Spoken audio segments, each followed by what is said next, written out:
அனைவருக்கும் மாலை வணக்கம். இன்றைக்கு டாபிக் என்னன்னா, கண்டினியூஸ் டென்ஷன். கண்டினியூஸ் டென்ஷன்னா தொடர்ந்து அழுத்தம் கொடுக்கறது. எந்த ஒரு எக்ஸசைஸையும் நம்ம கம்ப்ளீட்டாக செய்யாமல், அதாவது ஒரு 3/4 செய்கிறது. இப்போ ஒரு உதாரணமாக ஒரு ஆம்சா கேபிள் கரல் அடிக்கிறோம்னா அதை ஃபுல்லாக விட்டுட்டு அப்படி அடிக்காமல் பாதியிலே அடிச்சுக்கிறது. இதை பார்சியல் ரெப்ஸ் நம்ம சொல்லலாம். பட் இந்த கண்டினியூஸ் டென்ஷன் சொல்றாங்க. இதை 64 லூஃபரிக்கணும், என்ன எதுக்கு எடுத்தாலும் 64 லூஃபரிக்கணும் அவங்களே செஞ்சாங்களா அப்படின்னு நீங்க கேட்காதீங்க. பெரிய ஜம்பாவான்கள்லாம் என்ன சொல்றாங்க, நாங்க காம்படிஷன் டைம்ல ரொம்ப ரேரா ரொம்ப போர்டமா இருக்கிற டைம்லனா நாங்க எக்ஸசைஸை மாற்றி செய்வோம் அப்படின்போது ஒலிவா மாதிரி ஆளுகளோட கேசட்லாம் நீங்க பாத்தீங்கன்னா கம்ப்ளீட்டா செஞ்சிருக்கவே மாட்டாங்க. அதாவது ஒரு பெஞ்ச் பிரஸ் போட்டாருன்னா கீழே இறக்க மாட்டாரு, மேலே ஏற்ற மாட்டாரு. இப்ப இதுல என்ன, நீங்க கீழே இறக்கலாம் பெஞ்ச் பிரஸ் போட்டீங்கன்னா, மேலே ஏற்றி டைட் பண்ண வேண்டியதில்லை. இந்த எல்போ லாக் பண்ண வேணான்றாங்க. இந்த எல்போவை நீங்க லாக் பண்ணீங்கன்னா இந்த எல்போ சீக்கிரம் தெரிஞ்சு போயிடும் அப்படின்னு. எனக்கெல்லாம் 60 இயர்ஸ் ஆயிடுச்சு. நான் என்ன பெஞ்ச் பிரஸ் போடுறேன்னா நான் எல்போவை ஆரம்பத்துல இருந்தே லாக் பண்ண மாட்டேன். காரணம் என்னன்னா, ஒலிவாவோட கேசட்டை நாங்க ஆரம்பத்திலேயே பார்த்ததுல இருந்து அப்படி 3/4 தான் போறது, கம்ப்ளீட் பண்ணவே மாட்டேன். எல்போ நீயை ஜாயின் பண்ண ஸ்ட்ரெயின் பண்றது இல்லை.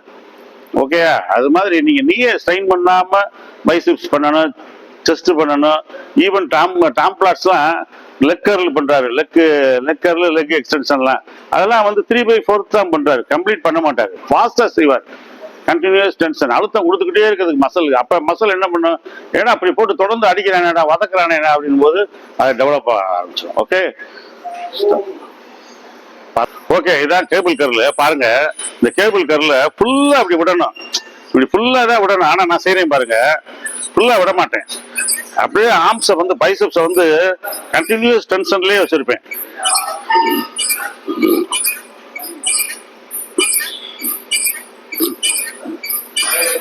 ரைட், இதுதான் கண்டினியூஸ் டென்ஷன்ல. இது கேபிள் கர்ல் நான் செய்றேன் பாருங்க.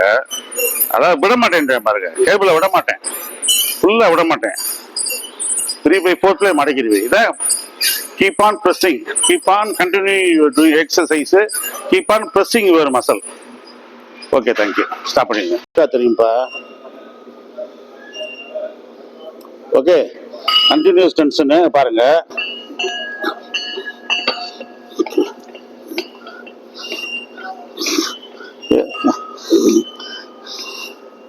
ஹேண்டில் விடவே மாட்டேன், கீழே இறக்க விட மாட்டேன். 3/4 போடுறது. ஸ்டாப். ரைட், இப்ப கண்டினியூஸ் டென்ஷன் அனதர் மெத்தடு பாருங்க. எங்க பாருங்க, இறக்கவே இல்லை. அதான் உங்களுக்கு ஃபினிஷ் பண்றது இல்லை. ஃபினிஷ் பண்ணா இந்த நீல ஜாயிண்ட்ல பெயிண்ட் வரும்.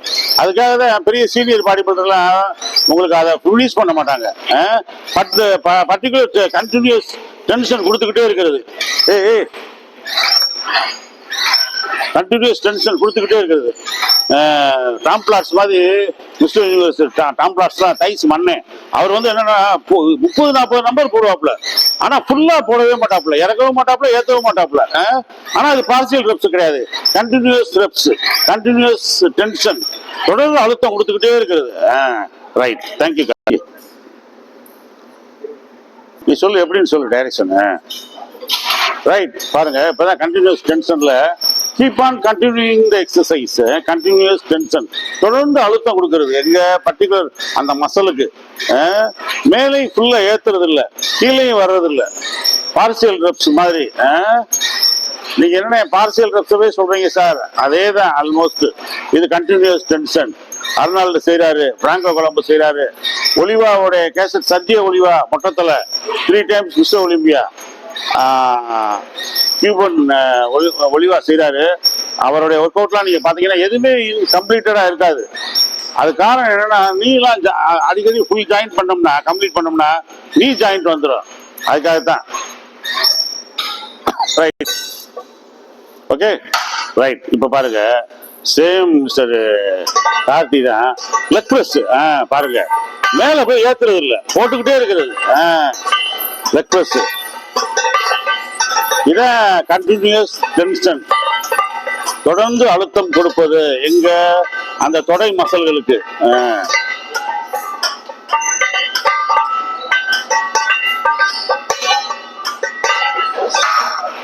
ஸ்டார்ட் போடுங்க.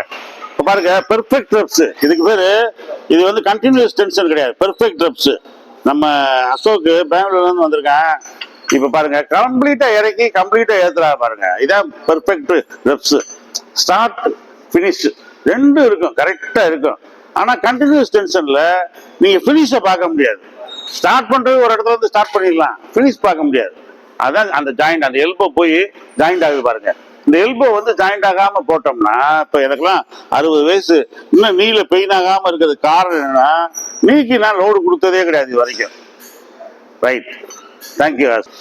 ஓகே, இப்ப பாருங்க, இதான் கீழே இறக்குங்க, மேலே ஏற்ற வேண்டாம்.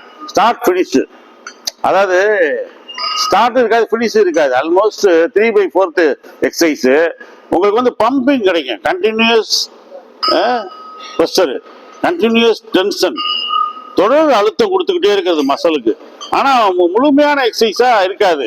அந்த எல்போ வந்து பாருங்க லாக் ஆகாது எல்போ. ஏன்னா சீனியர் பாடி பில்டர் பண்ணாலும் வச்சிருங்க. ஏய் ஏய் என்ன என்ன ஸ்டாப் ஸ்டாப். ஏய் என்ன, இப்ப வந்து நான் என்ன சொன்னேன்னா, அந்த ஸ்டார்ட் பினிஷ் தான். பினிஷ் வந்து பினிஷ் பண்ணும்போது லாக் ஆகாம இருக்கும். இப்ப நாங்களாம் செய்யும்போது லாக் பண்ணவே இல்லை. காரணம் என்னன்னா, நாங்க வந்து அந்த ஒலிவா கேசட்லாம் ஆரம்பத்தில் நாங்க பார்த்தோம்.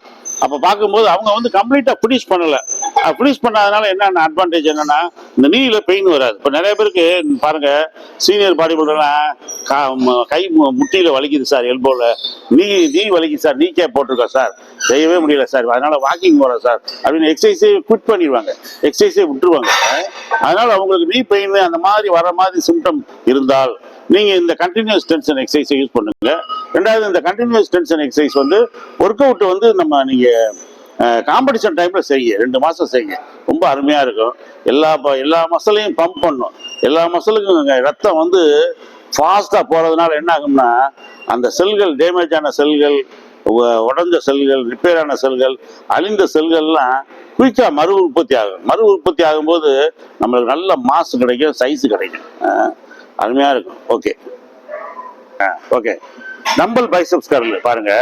டம்பல் பைசெப்ஸ் கர்ல் அங்க பாருங்க, இறக்கவே இல்லை பாருங்க, அவ்வளவுதான், இறக்கி இருக்கவே மாட்டாரு. இதுதான் இந்த கான்செப்ட். முழுமையாக இந்த உடற்பயிற்சியை இவர் செய்யவில்லை, செய்யக்கூடாது. இதுதான் கண்டினியூஸ் டென்ஷன். இது கண்டினியூஸ் டென்ஷனோட மீனிங்க முழுமையா செய்யக்கூடாது. இந்த முட்டியில போய் லாக் பண்ணக்கூடாது. ஃபுல்லா இறக்குறத விட்டுட்டு 3/4 நிப்பாட்டிடணும். இது வந்து பார்சியல் ரெப்ஸ்ன்னு நம்ம சொல்லுவோம். அந்த பார்சியல் ரெப்ஸே தான். ஆனா பட் இது வந்து நம்மளுக்கு காம்படிஷன் டைம்ல ரொம்ப நல்லது. நல்ல பம்பு கிடைக்கும். நம்மளுக்கு வந்து மசலுக்கு பம்பு கிடைச்சா போதும். அதான் பம்பிங் அயன்.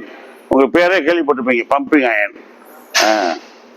ரைட், கீழே இறக்கக்கூடாது. இல்லை, நல்லா இறக்கு, இன்னும் கொஞ்சம் இறக்கு, இன்னும் இறக்கு. இந்த காலை ஒட்டிக்க, காலை மடக்கிக்க, நல்லா மேலே ஏறி உட்காந்துக்க, அவ்வளோதான். இப்போ நம்ம பிரகாஷ் நான் செய்கிறேன் சார், நான் பாருங்க, அதுதான். அதாவது பார்சியல் ரெப்ஸ், கண்டினியூஸ் டென்ஷன். கையை போய் கீழே இறக்குறது இல்லை. சில பேர் கீழே இறக்கவே மாட்டாங்க, ஆரம்பத்தில் இறக்க மாட்டாங்க. ஏய் கையை இறக்கியா அப்படின்னு நம்ம அவனை கம்பல் பண்ணுவோம். ஆனால் அது ஒரு கண்டினியூஸ் டென்ஷனோட ஒரு மெத்தடு.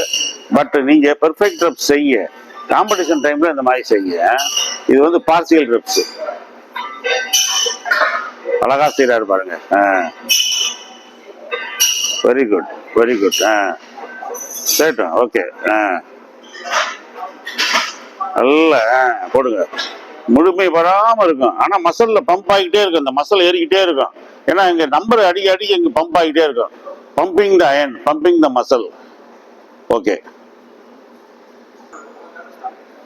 ரைட். இப்ப what I am coming to say is, this is what we mean by continuous tension. Continuous டென்ஷன்றது அழுத்தம் கொடுக்குறது, மசலுக்கு தொடர்ந்து அழுத்தம் கொடுக்குறது. அதே நேரத்தில் ஒரு பயிற்சியை வந்து 3/4 தான் போடுறது, முழுமையா முடிக்கக்கூடாது. அதாவது ஃபினிஷிங் ஸ்டேஜில் செய்யாம, லாக் பண்ணாம, அந்த எல்போவை லாக் பண்ணாம, நீஸை லாக் பண்ணாம, அப்படியே அடுத்த ரெப்புடேஷன் செஞ்சிருது. ரெப்புடேஷனை கூட்டி செய்யறது. ஆனா அந்த அந்த அழுத்தம் கொடுக்குறோம் பாருங்க, நீக்கி அந்த லாக் பண்றோம் பாருங்க, அதை வந்து ஸ்டாப் பண்ணிடுது. அந்த நீக்கி எல்போஸ்க்கு ஜாயின்ஸுக்கு அதிகமாக நம்ம லாக் பண்ண என்ன ஆகுதுன்னா அதுகளெல்லாம் பெயின் வருது, தேய்மானம் ஆகுது. அதனால ஒரு வகையில் இது வந்து உடம்புக்கு ரொம்ப நல்லது. பட் காம்படிஷன் டைமில் நீங்கள் இதை செய்ய ஓகே. இதை வந்து அரைநாள் ஒலிவா ஃப்ராங்கோ குழம்பு பொரிக்கணும் பாயிருக்கோம் மாதிரி எல்லாம் நாங்கள் இதை ரொம்ப செஞ்சுருக்கோம் சார், ரொம்ப அருமையான மெத்தடு அப்படின்றாங்க. இதை ஜோ வைடர் வந்து அருமையாக இதை இன்ட்ரடியூஸ் பண்ணுறாரு. ஜோ வைடர் சொல்கிறாரு, muscle is beautiful to have and beautiful to see. அதை மசலை வந்து வைத்திருப்பதும் அழகு, அதை பார்ப்பதும் அழகு. இன்னைக்கு நம்ம மசல் அழகா இருந்தா எவ்வளவு பேர் வந்து பாக்குறாங்க, சார் உங்க மசல் ஆம்சா எவ்வளவு அழகா இருக்கு, செஸ்ட் எவ்வளவு அழகா இருக்கு, ஒரு போட்டோ எடுத்துக்கிறேன் சார், நீங்க எந்த ஜிம்ல சார் செய்றீங்க, என்ன சார் சாப்பிடுறீங்க அப்படின்னு கேட்கறாங்கல்ல நம்மள. ஆனா ஒரு எலும்பு தோலுமா இருந்தோம் நம்மளை யாருமே கேட்க மாட்டாங்க. அதான் ஜோ வைடர் சொல்றாரு, muscle is beautiful to have and beautiful to see. அதை பார்க்கறதுக்கும் அழகு, வைத்திருப்பதும் அழகு. அதை நீங்கள் வந்து அழகா தொடர்ந்து செய்ய. நான் ஏற்கனவே சொன்ன மாதிரி நீங்கள் வந்து குறைஞ்ச விலையில் இப்போ வந்து என்னென்ன பழங்கள் காய்கறிகள் விற்கிதோ அதெல்லாம் நீங்கள் வந்து மார்க்கெட்டில் வாங்கி கொடுத்து அம்மாட்ட கொடுத்து சமைச்சு சாப்பிடுங்க. ரெண்டாவது, you must be a cook after your work அவுட்ன்றான் பாயர்கோன்னு ஒரு body builder. You must become as cook after your workout. நீ வந்து உன் ஒர்க் அவுட் முடிச்ச உடனே நீ ஒரு சமயக்காரனை ஆகணும். அம்மா எனக்கு முட்டை தோசை போடுங்க, எனக்கு முட்டை எந்த டிசைனில் போடுங்க, ஆம்லேட் அந்த டிசைனில் போடுங்க, வளையலில் போடுங்க, கலக்கியா போடுங்க. அதெல்லாம் நம்மளே செய்யணும். நம்மளே நம்ம உடம்புக்கு என்ன உணவு செய்யணுன்றத நம்மளே செய்யணும். ஏன்னா அருணாள்ற மாதிரி ஆளுகள்லாம் மைக்ரேட்டர்ஸ், அதாவது அவங்க வந்து யூரோப் காண்டினென்ட்ல இருந்து இங்கிலாந்து போய் இங்கிலாந்துல இருந்து அமெரிக்கா போனவங்க, அமெரிக்கா போய் பேச்சுலர்ஸ் லைஃப் லீட் பண்ணவங்க. அர்னால்டு பிராங்கோ கொலம்போ மாதிரி ஆளுகள்லாம் ஒரு சாதனை படைக்கிறதுக்காக தனி ரூம்ல உட்காந்து அவங்களே கறி முட்டையெல்லாம் சமைச்சு காய்கறிகள் சூப்பெல்லாம் வச்சு அவங்களே குடிச்சாங்க. அதான் பாயர்கோ சொல்றாரு, ஏய் உடம்புக்கு தேவையான உணவை நீ தான் சமையல் பண்ணணும். அம்மாவே காலையில எழுந்துச்சு வாச கூட்டி தண்ணி தெளிச்சு கோலம் போட்டு பாத்திரம் விலைக்கு துணிமணிகளை விலைக்கு உனக்கு சோறாக்கி கொடுத்து எவ்வளோ வேலை அவங்களுக்கு, எவ்வளோ கஷ்டமா இருக்கும். அவங்ககிட்ட போய் இன்னும் 10 முட்டை அவங்க, 1/2 கிலோ சிக்கன் அவங்க, 1 கிலோ பீஃப் அவங்க, அதை செய்யுங்க இதை செய்யுங்கன்னு சொன்னா அவங்களால தாங்க முடியுமா? அதனால you must B a cook, you must become a cook. நீங்க நல்ல சின்ன சின்ன உணவுகளெல்லாம் நீங்களே சமைச்சு சாப்பிடுங்க. ஓகே, நல்லா ஜிம்முக்கு போங்க, தொடர்ந்து உடம்பை டெவலப் பண்ணுங்க. கீப் ஆன் வாட்சிங் my videos, keep on supporting me, keep on pressing all the buttons over there, keep on increasing my watching hours. Okay, thank you. Good.